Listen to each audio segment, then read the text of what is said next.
Well, Mr. Secretary General, thank you so much. That was both powerful and thoughtful. And I just want to pick up on some of the themes you raised in your remarks. I was struck by your comment, and I'm paraphrasing, it may not be quite right, but that in how we think about engaging with Russia, we will be in the best position if it's a strong NATO that is working to build a constructive and cooperative relationship with Russia. And certainly at Wales, there was a decision about how to improve our readiness, but there's been a debate within the alliance about whether we're right to focus on a persistent force, having rotational forces go to the easternmost members of the alliance, or whether we should have a permanent NATO force deployed in those countries. And I'd just like your thinking on that difference between persistent versus permanent and whether we should be moving toward a more permanent presence there. So first of all, I think that my main message has been, since I took office and also in this speech, has been that there is no contradiction between being in favor of a strong collective defense, a strong NATO, investing more in defense, and at the same time being in favor of engagement with Russia. Actually, it's not a contradiction. We need a strong defense to be engaged with Russia in one way or another. And part of that message is that NATO is here to stay, Russia is here to stay, so we are going to have some kind of relationship. The question is not whether we are going to have a relationship, the question is what kind. And as I tried to convey in my speech, is that the Norwegian experience is that by being part of a strong alliance, by increasing our defense expenditures in real terms, we created the basis, the foundations for also moving into or relating to Russia in a cooperative way. That's also the reason why I believe that the implementation of the Readiness Action Plan is so important for our relationship with Russia. And I very much welcome that we were able to reach an agreement in Wales, which is so strong, and which is completely in compliance with our international obligations, and also with the Founding Act. So there is no violation of any international obligations related to our implementation of the Readiness Action Plan and the international obligations of NATO. And we have found a way to both increase our presence in the air, at sea, and on land on a rotational basis, which provides the necessary increased military presence. We are going to have pre-positioning of equipment, of supplies, and also to establish command and control elements in our different Eastern allies. And we will do that, be there as long as needed. So I think that in a way gives us the way to address the question of permanent or rotational. We have found a way to address that which is in accordance with our international obligations, but at the same time reassures and assures our Eastern allies. So do you think permanent basing of NATO troops in the East would abrogate the NATO-Russia Founding Act? So the NATO-Russia Founding Act the words there are about substantial combat troops, and what we are doing now is not about substantial combat, permanent basing of substantial combat troops, but we are increasing our military presence. We are doing that in many different ways, and the important thing is that we are doing it in a way which has the full support of all allies. We agreed on that in Wales and met with the government in Poland a few weeks ago. They very much welcome the Readiness Action Plan. What they are eager to see is that we are implementing it on time, in full, and therefore I think we are actually constructing a debate which we have left behind when if we are erasing again the debate whether we are going to have permanent or not. We have found a way of dealing with that which supplies the necessary assurance to our Eastern allies. You also spoke in your remarks about, I thought you had this great comment about how both NATO and Russia are here to stay. They will have a relationship, and the question is what kind of relationship that will be. And there are some voices in Washington outside of government who have suggested that we need to do more to broker a compromise with Russia. And some of those individuals have been suggesting that we should put NATO membership for Ukraine on the table and say we pledge that NATO will not accept Ukraine as a member, given what a sensitive point this is for Russia. Do you think that would be a sensible way to move forward? The way we should move forward is to stick to what we have decided. And I was present at the summit in Bucharest in 2008 when we decided to state that Ukraine and Georgia will become members of NATO. Since then, Ukraine has decided not to apply, and therefore that's not on the agenda. But the whole idea is that the open door policy has been a great success. It has enlarged the part of Europe which is now living in freedom, in democracy. It has enlarged the whole NATO. We are now protecting almost 1 billion people in Europe and North America. And we are still standing behind the ideas of open door policy. But as I said, it has to be up to each country to decide whether they want to apply for membership or not. Ukraine has decided not to apply, so that's not the agenda now. So clearly NATO has a challenge to the east. You also referenced the challenges to the south. And you mentioned your visit to Turkey, visiting the NATO Patriot deployments in Gaziantep. And I'm curious if when you were there, if your Turkish counterparts asked for any additional support from NATO. And beyond any request from Turkey, you have said that if there were requests from Iraq for NATO help with training Iraqi forces, the alliance certainly would consider that. Beyond that, either additional support for Turkey, potential support for Iraq, are there other ways you could see NATO engaging in support of the anti-Islamic State coalition? First of all, I think that we have to remember very clearly that the Readiness Action Plan, to make our forces more prepared, more ready, to establish the spearhead force and so on, that's an answer both to the challenges we see to the east, but also the challenges we see to the south. So when we see emerging threats, instability in the south, that's something which also requires the implementation of the Readiness Action Plan and making our forces even more ready. So that's part of the answer to what we see to the south. This was something I discussed with representatives from the Turkish government, and they very much agreed on that approach. Second, we have already deployed the Patriot batteries, augmenting the capacity of the air defenses. Turkey is a strong ally. They have the second largest army in NATO. So they didn't ask for any more NATO forces in Turkey. But of course they underlined the same message as I did, that collective defense applies to all 28 allies, including Turkey. So we will protect every ally against any threat. And that of course also includes Turkey. Then there has been no question, no request for a NATO role in Syria. I welcome that many NATO allies are taking part in the actions against ISIL, but it's not NATO as alliance who is taking part. There are different allies who participate in the US-led coalition. And I think that underlines that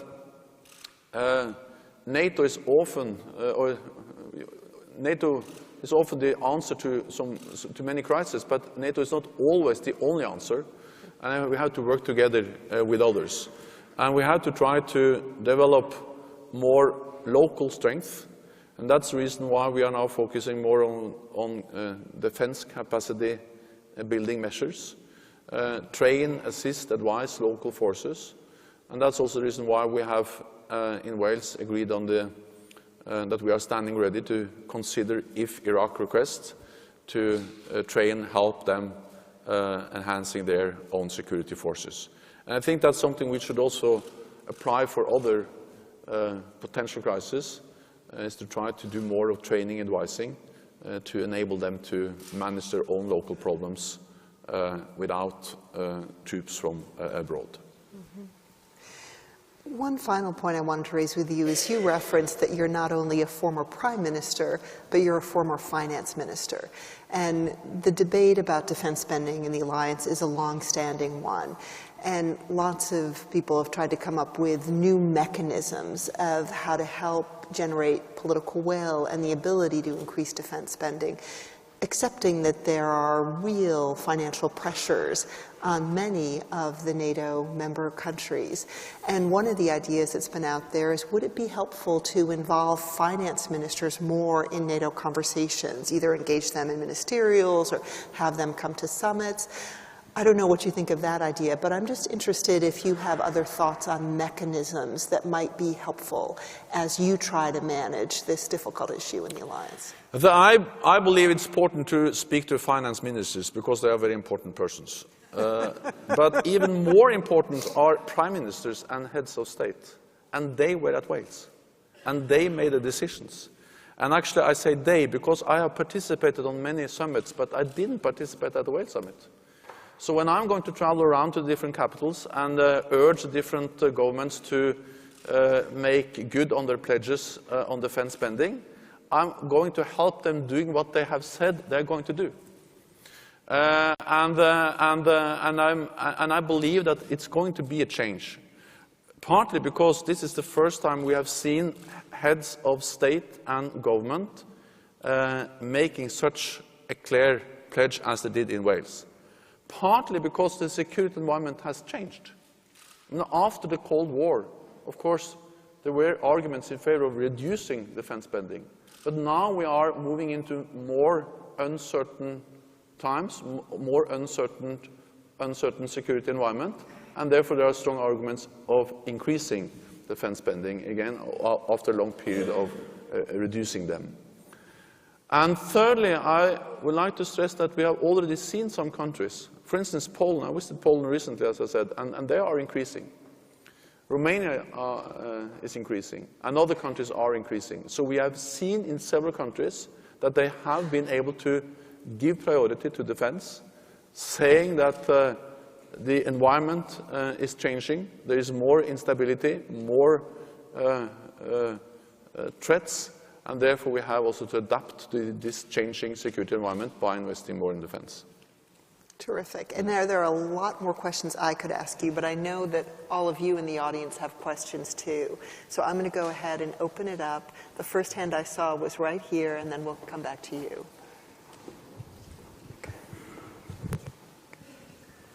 Thank you. And please introduce yourself. Thank you, Jacques Rosier. I'm a retired admiral. I'm presiding the Euro-Atlantic Association, and I'm one of the Atlantic Treaty Association's vice president. Thank you for allowing me to put a question to you, Mr. Secretary General. At the recent seminar in Rome at the NATO Defense College, the issue of the 2% was thoroughly discussed. And your answer to the last question, and also your statement in engaging to keep the pledge, is very clear for a military. But in Rome, the conclusion was that the 2% pledge was either a tendency or a political statement. And if you look to the budgets from the Eurozone that have been introduced to the Commission recently, all the budgets of the countries have budget cuts in defense. So my question again, after the moderator's question, is what do you have as mechanism in your political talks? at the European Union, something as financial acts are possible, les amendes, as we say in French, but nothing equivalent except political statements exist in NATO. And under this political statement was an underlying argument. What can NATO do with the sudden big increase in money? Thanks to Germany, bigger countries, if they double their budgets, what would NATO do with all this money? What are the capabilities needed, politically agreed? So, Mr. Stoltenberg, I know this is a very annoying question, but for a military having given its career and seeing the capabilities going down, what is coming up to make NATO strong again?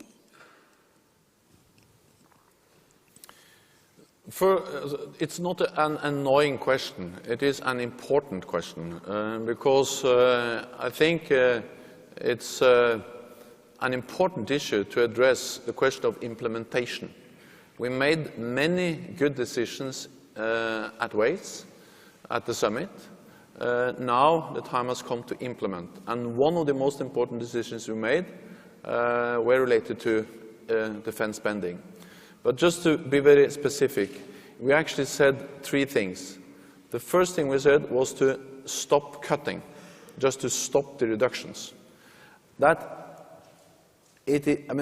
absolutely possible because we have seen reductions for so many years, and I think there is a very strong understanding that this can't continue.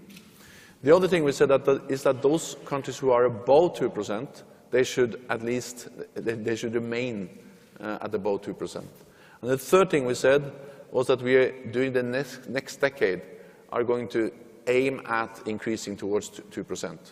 So the most immediate goal was to stop the reductions.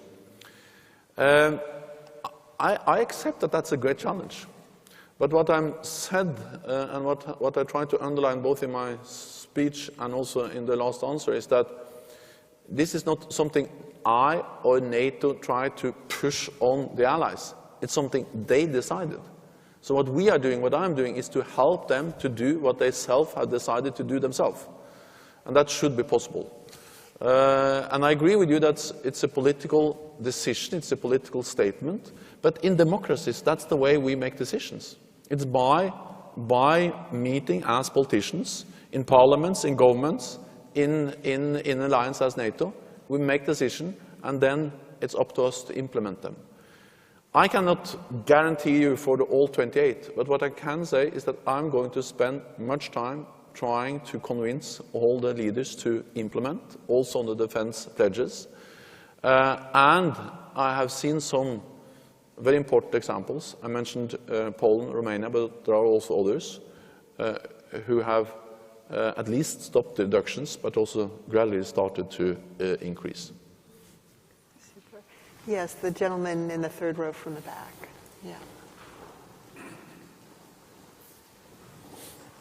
Thank you. Yes, my name's Brooks Tigner. I write for Jane's Defense. I want to come to the same subject, but from a different angle, and not talk about what the woulds and the shoulds and the needs, but what's more likely.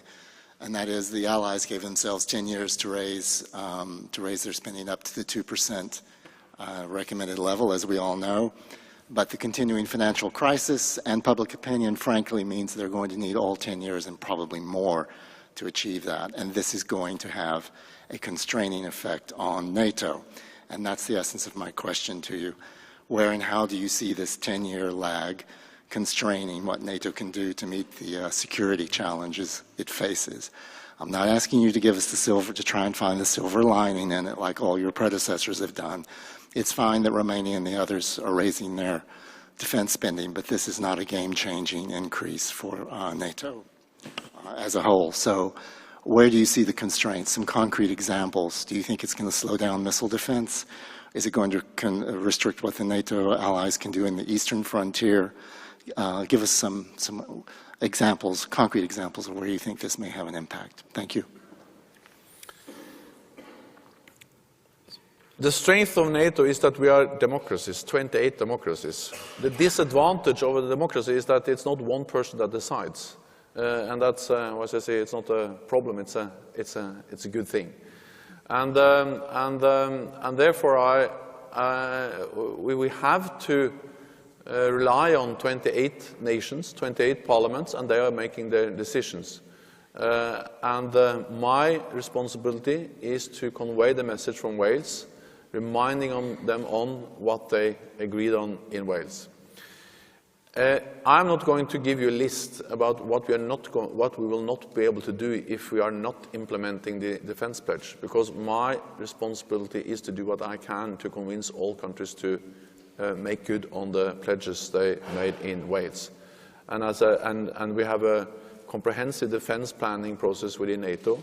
We have listed actually some shortfalls. That's also an advantage with democracies and alliances as NATO, is that we are transparent and open also about shortfalls. And those are the shortfalls we are going to address, also through increasing our defence spending. Super. The woman in the pink. And we did not color coordinate. Hi, Terry Schultz with National Public Radio and CBS. Mr. Secretary General, you were just in Turkey and heard firsthand about the very complicated situation that Ankara faces with regard to ISIS in general, but very specifically Kobani. The U.S.-led coalition would like to see Turkey do more, would like to perhaps use Incirlik Air Base, and Turkey has said no. Do you think that Turkey, as a NATO ally, needs to do more to protect NATO's border against ISIS, against the Islamic State? And how, in your first month, are you managing these new tensions among the allies? Thanks. Thank you. Turkey is doing a lot, because Turkey is receiving hundreds of thousands of refugees. And Turkey is the country most affected by the crisis, both in the NATO ally, most affected by the crisis in both Iraq and Syria. And therefore I commended, when I was in Turkey, the huge effort Turkey is doing to take care of all the refugees that are coming into their country. In addition, I know there is a close dialogue between the United States and Turkey on how they can work together in fighting ISIL. I met with General Allen when I was in Ankara, and the operations, the airstrikes in Syria is, as I said, a US-led coalition. It's not something NATO is doing. Our main responsibility is to defend the borders of all our allies, and that includes Turkey, and that's the reason why we have the Patriot deployment in Turkey. Yes, there are two questions over on that side.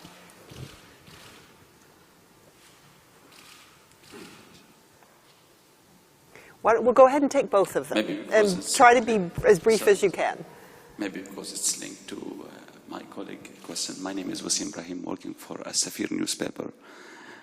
Secretary General, normally you speak more about what you're already doing. So why you didn't speak about the coordinating role that you already mentioned that NATO is playing between the alliance in Iraq and Syria? You mentioned already that there is a coordinating role that NATO is playing in this coalition.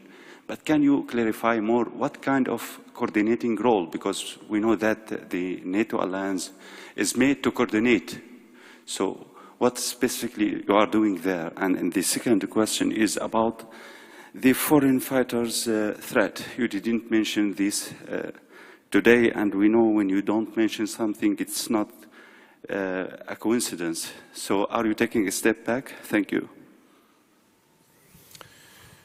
No, we are not taking a step back, but I think that it's not possible in a speech to mention everything NATO is doing. So even if I didn't mention it, we are still doing it. And we are following up also on what we decided, and that is to increase information, the exchange of information related to the returning foreign fighters, which is posing a threat to our societies. to fighting terrorism and to deal with the threats posed by returning foreign fighters is partly an issue we address within NATO, and we are increasing the exchange of information, which is crucial for being able to deal with the threat. But it's also, of course, something which the European Union, different nations, police, intelligence are deeply involved in. So this is an area where it's not NATO alone. It's NATO together with other partners, allies, that are addressing the challenges related to the homecoming of foreign fighters. We have also a role when it comes to coordinating relief and assistance, and we are also following up on that. And even if I didn't mention that, we are also doing that.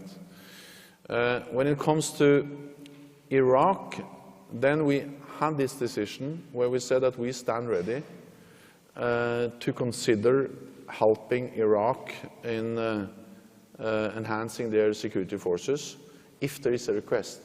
So far there hasn't been any request, but as I said, many NATO allies are taking part in the US-led operations together with regional partners, both when it comes to humanitarian aid, training, but also, of course, the airstrikes both in Iraq and in Syria. So NATO is often the answer to different crises, but often we are not the only answer, and what we see in Syria is a crisis or a situation where we also have other actors taking part, not only NATO.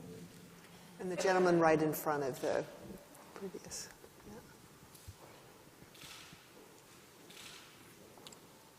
Jim Neuger from Bloomberg. I wanted to approach the defense spending question from yet another angle. The pledge runs for 10 years. Your tenure at NATO will be roughly half that time. Will you set any interim targets, perhaps year by year, perhaps for the duration of your time at NATO, for countries to meet? And if so, will you publish those targets? I'm not planning to set any interim targets, but I will just underline that what we have decided is at least two things. One is to stop the reductions, and the other is to gradually to increase over the next decade as our economies grows. And so my first and most immediate target is to stop the decline in defense spending. And as I said, that's a challenge. But I also underline that that's possible, partly because I think the understanding in the different capitals that the security environment has changed is really present. It's something they understand and feel. And partly because we have seen some countries who have been able to at least stop the decline and gradually start to increase. But again, these are 28 parliaments who are going to decide. But I will going to use those countries who are increasing as examples for the others, to inspire them to do the same. And there are a lot of hands, so I'm just going to ask everyone to be as concise as possible. We had two right up here in the front.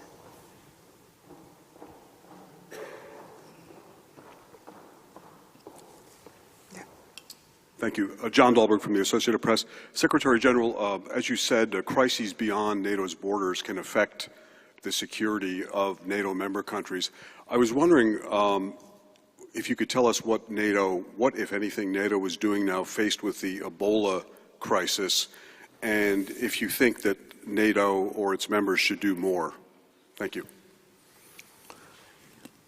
The Ebola crisis is very serious, and I very much welcome the efforts which many different countries now are taking to fight the Ebola crisis. Many of them are NATO allies. The United States, UK are in a lead role in much of the efforts, and what we are doing is that we are in contact with the UN to discuss whether there are any specific role for NATO. But again, I think that we have to understand that Ebola is really a serious threat. The world reacted to slowly and too late, but now real efforts are being made by the UN, by UK, US and other countries, and of course the countries in the region. And NATO allies are contributing.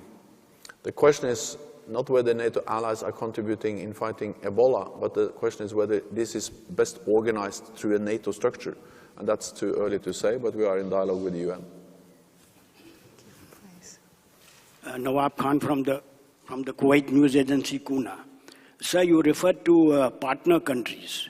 So what are your plans to beef up cooperation with the Gulf countries in the region? And my second question is on Afghanistan. There are concerns in the region that when NATO leaves Afghanistan, it would lead to more insecurity and turmoil in the region. Your comments? More insecurity and turmoil when NATO leaves Afghanistan. No. On Afghanistan, I would like to underline that the main objective of the NATO mission, ISAF mission in Afghanistan, was to prevent Afghanistan being a safe haven for terrorist organizations. And that goal we have achieved. And then in addition, we have contributed to social and economic development in Afghanistan. Millions of children are attending school, many of them girls. And compared to the situation in 2001, 2002, Afghanistan and the world is safer because of what we have done in Afghanistan, our presence there. And we have seen economic, social progress. Then, of course, Afghanistan is not a perfect society. And when we leave, there is still going to be fighting, instability, and uncertainty. But what we have done is to create the conditions for a stable, united, and democratic Afghanistan. But then we hand over the responsibility, the full responsibility for the security, but also the future of Afghanistan to the Afghans themselves. We have trained a force of 350,000 soldiers and police.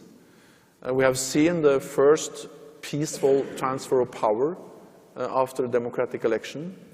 And we have seen the establishment of a unity government.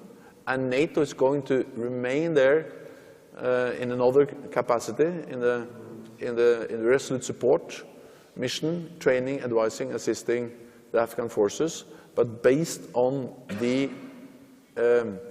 clear understanding that now the responsibility of the security is the hands of the Afghans. We are just assisting, helping, training them. So, yeah, that was Afghanistan.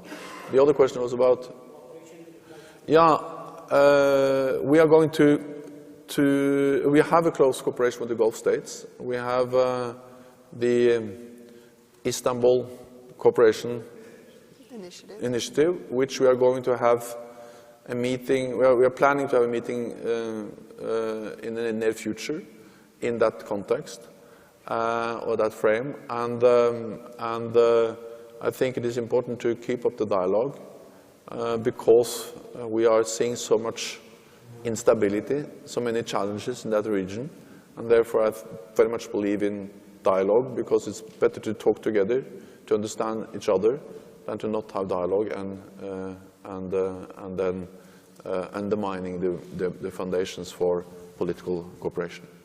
Super.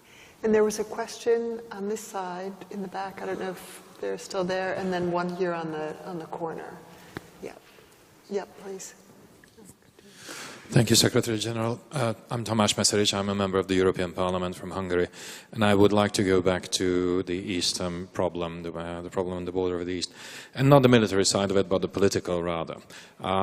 Some of the newer NATO member states, most notably Hungary, the Czech Republic and Slovakia, have become less than sanguine about NATO troop presence on their soil. Actually, some of them explicitly stated that these new troops would be unwelcome. This sort of reflects less than a 100% agreement about the Eastern policy, at least the military side of it.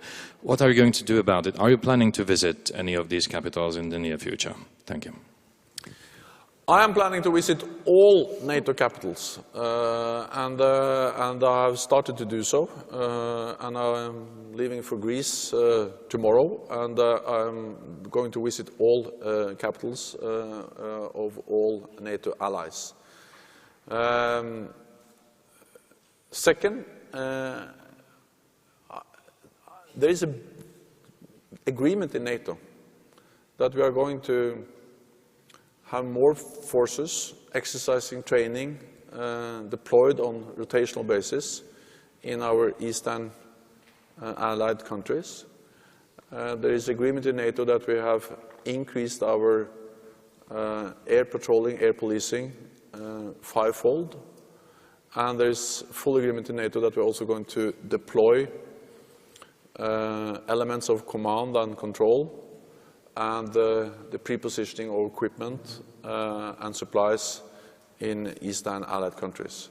So what we are going to do is to implement on that, and our military authorities are now working on the detailed plans, and we're going to decide on the design, the scope, the size of the spearhead force on our ministerial meeting in February.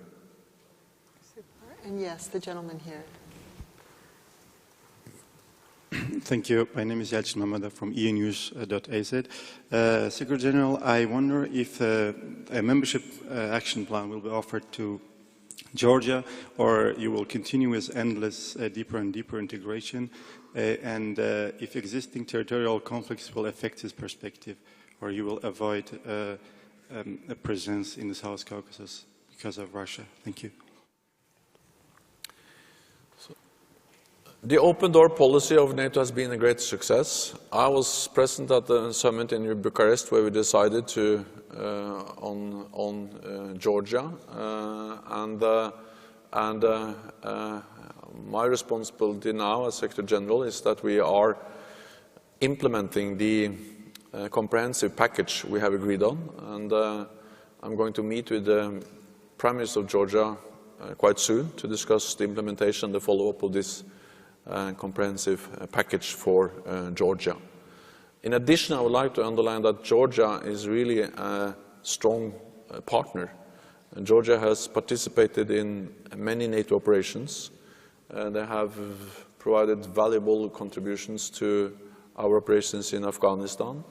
And I also welcome the reforms, the progress that Georgia has made, especially related to their armed forces. And then we will continue to work together with Georgia and to implement the package we agreed on in Wales. And there's a gentleman here on the end, and then the two women in the second row. Mm-hmm.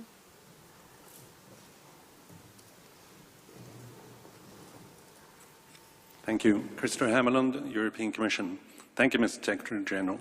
Coming from a small country, as I do, Sweden, we've just seen back in Sweden, or I've seen it on news, staying here, but I've seen the biggest military ramp-up since the 1980s, looking and searching for a foreign submarine.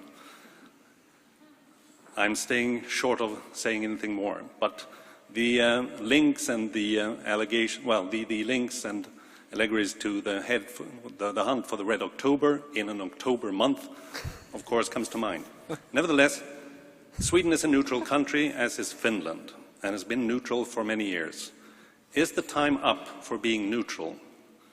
Should Sweden, and here I'm seeking your advice back to Sweden and the Swedish fellow friends, in this debate that follows now, should Sweden join NATO? Your predecessor said, well, you can't think that NATO will actually defend you in case of a conflict. You'll have to stand up on your own. The 28 are for 28, and you're not part of those 28. So should Sweden now rethink its policy? Should the, let's say, links with NATO become stronger and more, let's say, direct, as you have an open door policy? What is your advice to Sweden and even Finland? Thank you. I have the very strong feeling that both as a former Norwegian politician and as the Secretary General of NATO, it would be very unwise if I started to give advices to Sweden. So I leave that to the Swedes.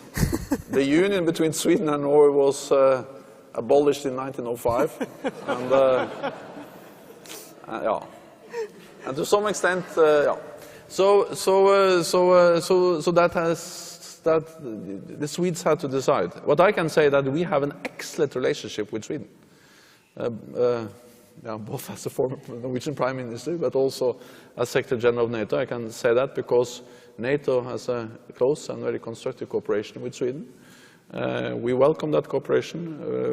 Sweden is a partner of NATO, participating in many of our operations in Afghanistan and other places, and I welcome that.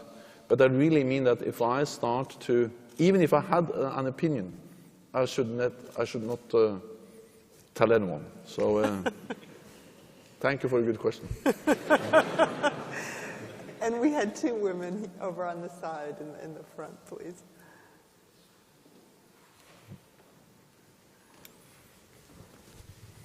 No, right behind you, yeah. Mm-hmm. Thank you, Mr. Secretary General. Thank you for your presence here. My name is Hara Georgiadou from Bridging Europe, and I would like to draw your attention to the tensions going on right now in the Eastern Mediterranean that are causing friction not only between Turkey and Cyprus, that is a very traditional friction going on for the last 40 years, but also between member states, NATO member states such as Greece and Turkey. Where is NATO standing as an alliance regarding this issue? Thank you. And you can feel free to pass it to your neighbor. We'll take her next, but please go ahead, Mr. Secretary General. So this is a bilateral, so the relationship between Turkey and Greece is a bilateral issue between Turkey and Greece. And in addition, NATO is not involved in the efforts to try to find a solution related to the problems we see in Cyprus. And that's part of my obligation as Secretary General of NATO, is to be very clear what's my responsibilities, what are the issues I'm going to address, what are the conflicts I'm going to work on and NATO is addressing, and which issues are not on my agenda. And the relationship between Turkey and Greece is a bilateral relationship, and I find that they are working together in NATO. I'm going to visit Greece tomorrow and Thursday, and the bilateral relationship between two member countries is not something we're going to solve within a NATO or to address within a NATO framework. Super, thank you. Please. Good morning. My name is Johanna Bouquet. Back to your speech, you speak about the key role of NATO in terms of crisis management and its responsibility in terms of stabilization and reconstruction. Back to 2011, NATO intervened in Libya, and what happened there was considered as a direct threat for Europe. So I was just wondering, what are the concrete measures in terms of reconstruction for NATO, and what are the means of NATO in terms of reconstruction in this specific example? Thank you. In Libya, yeah. So I think that what has happened in Libya is, in a way, illustrating a dilemma and also a challenge for the whole international community. NATO acted in Libya on a very clear UN mandate, and the military operation which aimed at, which the purpose of was to defend the civilian population against the regime that was killing its own people.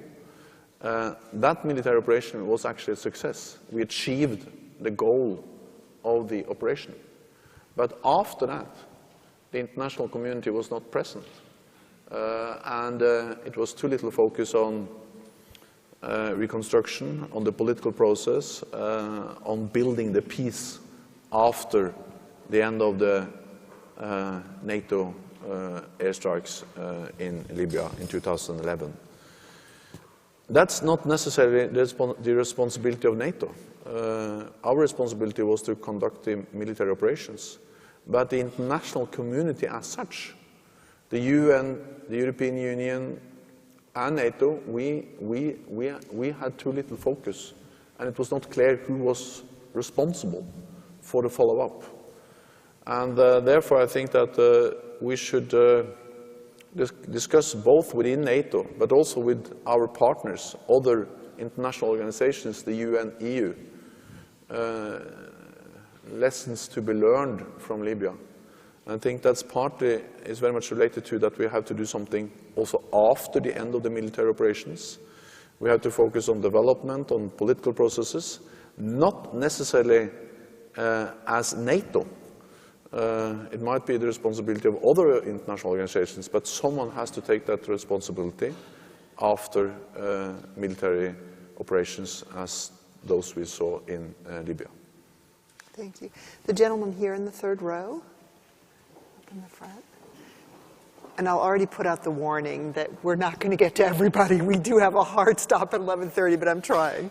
Mr. Secretary General, my name is Kurt Engelen. I'm the Vice President of the Euro-Atlantic Association of Belgium and also a lecturer in international relations.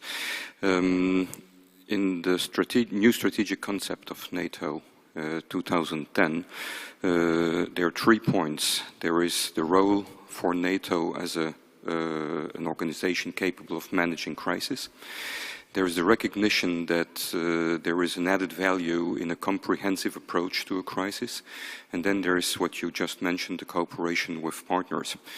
The 3 bring me, of course, to the relation between NATO and the EU and to the possibilities that these 2 organizations have to work together. Now, knowing that one of the issues standing in the way of that is Cyprus and that there are ongoing negotiations which actually might end up with a solution quite soon, shouldn't NATO or wouldn't NATO be more involved in stimulating a solution in Cyprus because NATO and EU have a lot to win from each other? Thank you. So again, NATO is the answer to many problems, to many crises, but not to all crises and all problems. Sometimes actually it is important that NATO don't go into problems or crises. It can just make it more difficult. And Cyprus is a question which involves Cyprus, Turkey, Greece, 2 NATO allies. And therefore, I don't think that it will be good for the purpose of finding a solution that NATO as an alliance got more directly involved. I welcome the efforts that are now being made to try to find a solution. And it's my good old friend Espen Barth Eide, who was the Minister of Defense and Foreign Minister in Norway for many years, and we were together we have been working together in politics since he was 14 and I was 18. And he is a very clever young man. And I think that the best thing I can do is to, in a way, leave it to him, support him. And he will be on the phone immediately if I now started to assist him in solving the problems in Cyprus in this context. So leave it to Espen. Excellent. And there was a woman in the back row who had her hand up. Yes, please. Hello, my name is Emma Opus, and I'm an intern at the European Parliament. I'm also from Sweden, so I have some questions about Sweden.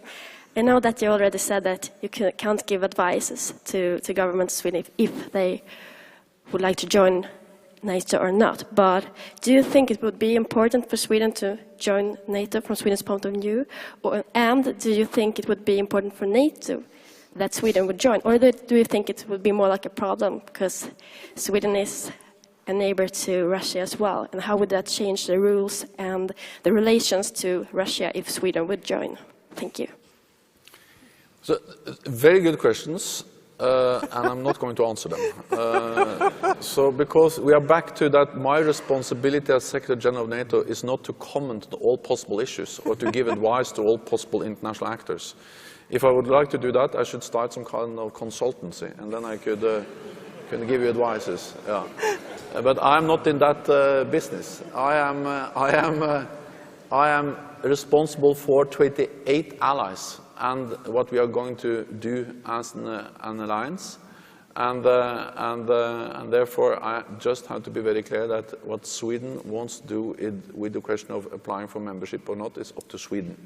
What I can say is that we are conducting our open door policy. We have the decisions we have taken several times that we are an open alliance, 28 democracies, and we are very much appreciating the cooperation with Sweden as a partner.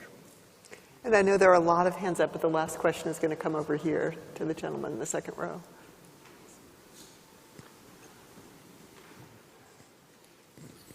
Yes, hello. My name is Henrik Vasallo from Saab. I'm also from Sweden, so the third time, so I hope you can answer this question. This is not about Sweden, though. You mentioned in your third priority the strengthening of the bond between the US and Europe, and you also mentioned that you would be in contact with the new European institutions. The timing is quite good for that, I would say, because the TTIP, the Transatlantic Trade and Investment Partnership, is being negotiated as we speak. But defense is excluded from that, or at least it's not part of the TTIP as for the moment. Do you think that defense should have a clearer role together with security in the TTIP negotiations? So first of all, that's a free trade agreement, and defense investments has, very often been excluded because it has been regarded as something different than the trade in other commodities, other industries. And I think also it has something to do with that very many nations are very eager to have their own national defense industry.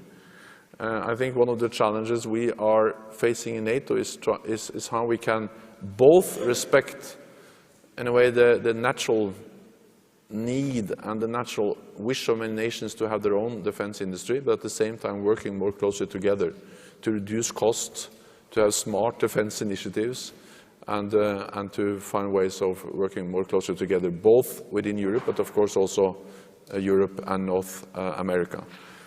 So that's already on the agenda. I don't know whether that will be wise to put into this already very complicated free trade agreements or negotiations.